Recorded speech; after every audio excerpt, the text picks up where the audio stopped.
মনুষ্য জীবন সার্থক করতে গেলে আমাদের একটি মাত্র পথ অবলম্বন করলে আমাদের মনুষ্য জীবন সার্থক হয়ে যায়। সেটি কি?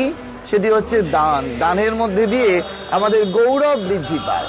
গৌরবম প্রাপ্যতে দানাৎ নাতু বিত্তস্য সঞ্চয়াৎ পয়োদানাম স্থিতিরুচ্চৈ পয়োধীনাম অধস্থিতিঃ।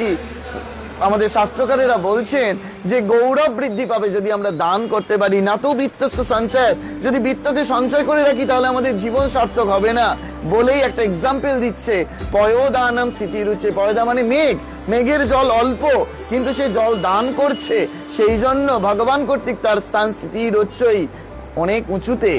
আর পয়োধীনাম অধস্থিতিঃ, পয়োধি মানে সাগর, সাগরের প্রচুর জল কিন্তু সে জলকে স্টোর করে রেখেছে, সঞ্চয় করে রেখেছে, সেই জন্য তার স্থান ভগবান কর্তৃক রসাতলে।